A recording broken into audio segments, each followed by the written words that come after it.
Shipping containers overboard. Let's have a look. Hello everyone, Florian.Heise here, and welcome to another episode of HeiseSays. Grab your stein of coffee because we're continuing our discussions about international shipping. Now, I never really thought, jump over here, I never thought I'd be talking about it this much, but it is quite fascinating. Really, just international shipping. It changes the whole world. We're interconnected. Now, well, shipping containers are falling overboard at a greater rate than ever before, and I'd like to thank the viewer that sent me this article that we'll go through from Insurance Journal. But before that, let's look at current freight prices. And this is just the snapshot I took just moments before recording, just showing you the live shipping all around the world. You can see it on the web. I mean, look at how many of these ships are going everywhere, guys. It's really impressive.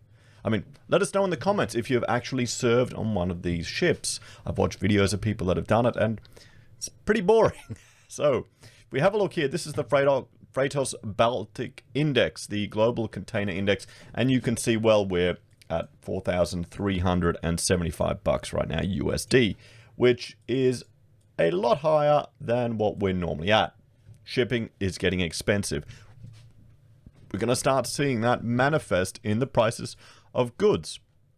And, well, the question is, will this be transitionary inflation, at least for the US or Australia? We'll have to see, guys.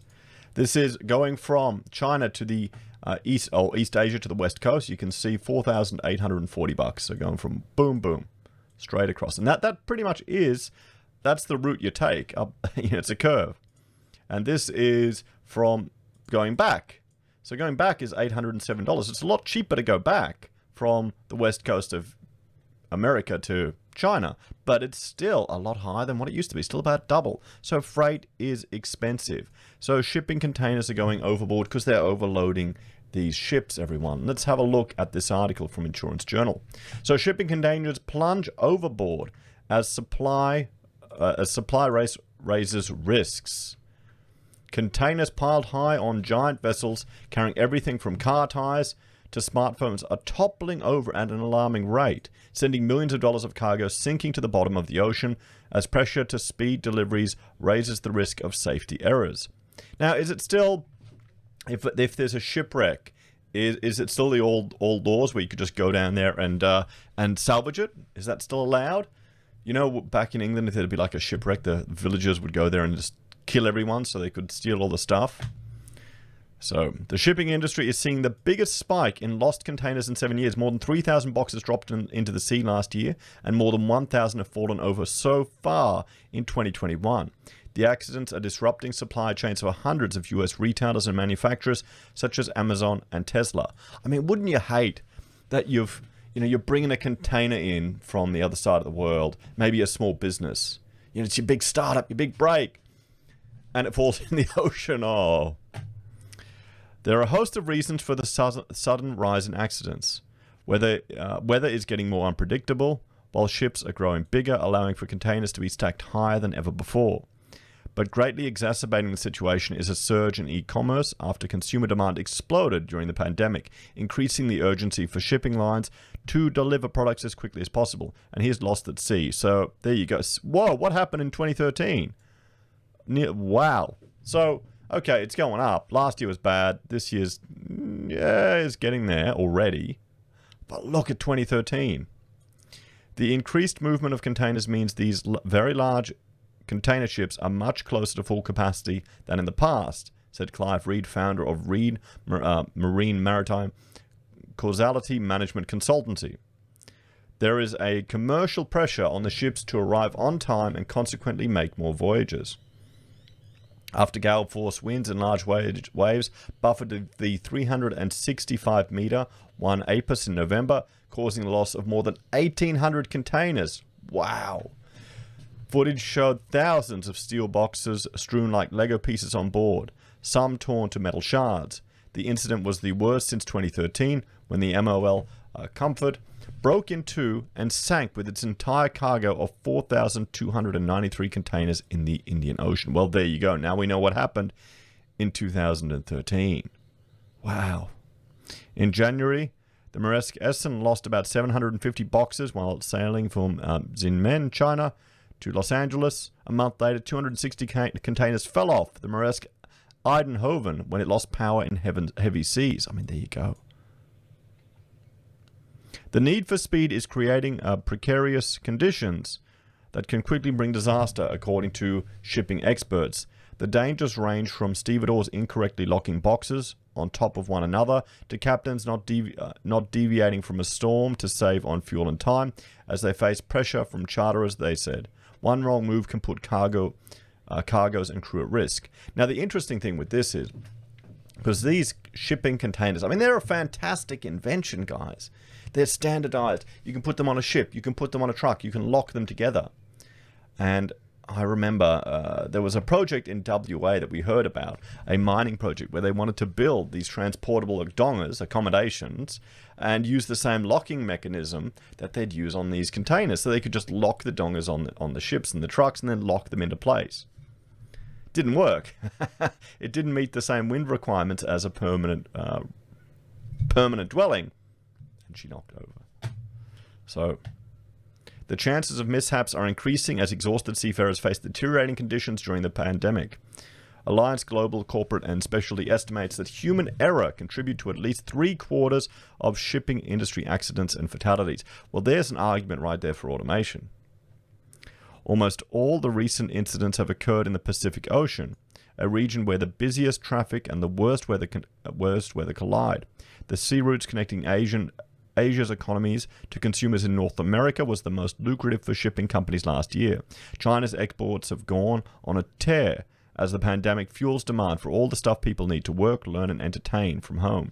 The journey has always been rough, but it's become more perilous due to changing weather patterns, the rise in traffic from China to the US. This past winter coincided with strong winds the strongest winds over the North Pacific since '48, increasing the likelihood of rougher seas and bigger waves, said Todd Crawford, chief meteorologist at the weather company.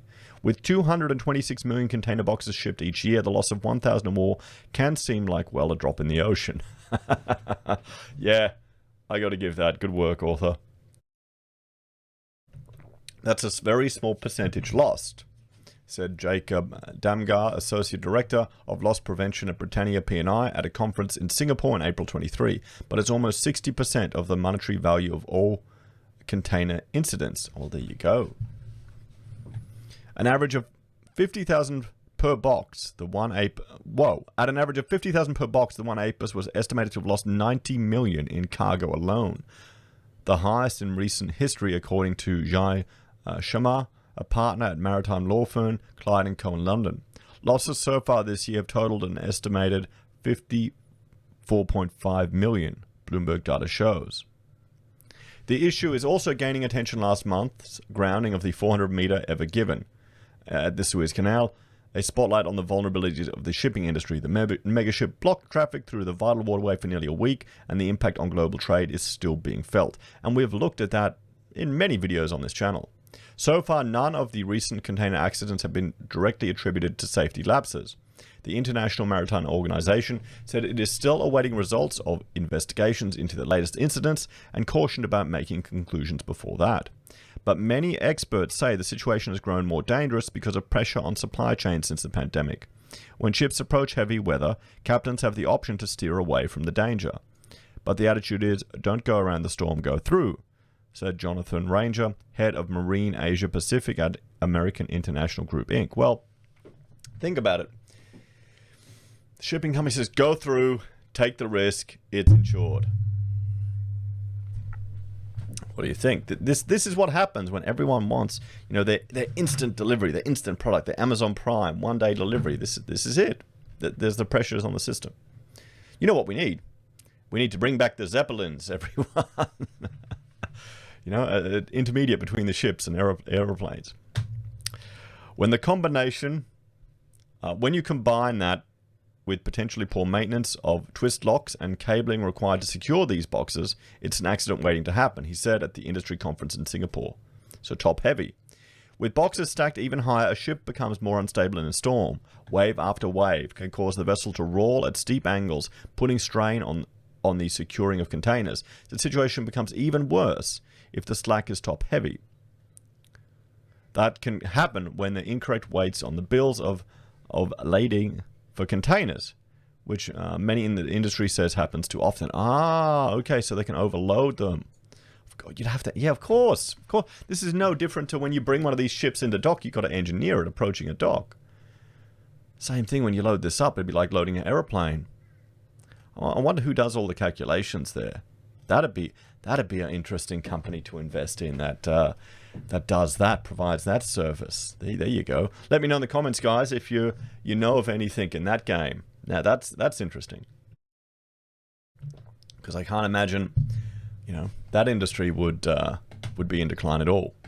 You cannot see inside the containers, said Arnold B. Romeo, a captain who sailed from Japan to South America late last year. So when the cargo is heavy and the officer in charge of cargo planning puts it high up, during the roll of the ship, we may not have control anymore. Overworked crews also heighten the risks, reducing manpower. So is it done by a ship-by-ship basis? That's interesting. Well, there you go, guys. There's an opportunity. Get an AI bot doing it or centralized. Overworked crews also heighten the risks, reduced manpower on board with an increased number of containers on deck, making it increasingly difficult for crews to check every single bar and screw effectively, said Niall Wiggins, Managing Director of Independent Vessel Operators Services Limited. There's also the health and safety of the seafarers at stake. The toppling of multiple tiers of 40-foot containers during a raging storm is one of the most terrifying experiences for a captain and crew. Bloody oath it would be. Can you imagine being on one of these things? Oh, boy. If that went over, that'd be a nightmare. Concern is growing for the industry to address the situation. Traffic on the seas is different from what it was 10 years ago, said Rushen Uni, founder of the Synergy Marine Group, which provides services to ship owners. How do we adapt to an industry? It's convenient to blame the captain, but we need to look at how the port infrastructure needs to change, how ships transit. The IMO, which is the United Nations agency responsible for shipping regulations, says countries whose flags the ships are sailing under are responsible for issuing safety certificates for vessels, while ports that the vessels call at are responsible for ensuring rules on loading containers are followed. AIG's Ranger said companies should be prepared to go around storms and maintain vessels properly. The vessels are designed to carry the boxes, and to have these losses is, dare I say it, unacceptable. So there we have it, everyone. Shipping containers are falling overboard. Thousands. Now, well, what are the solutions to this? Get cargo insurance, guys. That's the only thing. I mean, you could advocate for stopping, maybe a consumer push to make sure it's safe sailing. I wonder if that even exists, if there'd be enough interest in that. But if you're bringing stuff in, of course, you'd have to insure it for loss at sea. Could there be some money in salvage, everyone? Like the All Adventurers. But there you go. So shipping continues. And, well, if we're having continued losses, that is going to manifest in the cost of goods and the cost of insurance. But still, it's not as bad as 2013, everyone. Look at that. One ship. So there we have it, guys. Thank you all for joining me on this episode of Heise Says. If you're a fan of the channel and enjoy the content I create here, there are a few ways you can support us. You can join us on YouTube or Patreon. Support us by signing up for SelfWealth, where we each get 5 free share trades, or for Stake, when we each get a free share. You can also use our affiliate links at Amazon, eBay, Independent Reserve, or AussieBroadband. Support us by buying our merch from Heise Says. We've got pocket squares we make, or using Teespring to get our cups and mugs. Finally, you can use Gold Pass from the Perth Mint or support us via PayPal. Take care, have a great day. I'll see you in the next episode. Bye for now.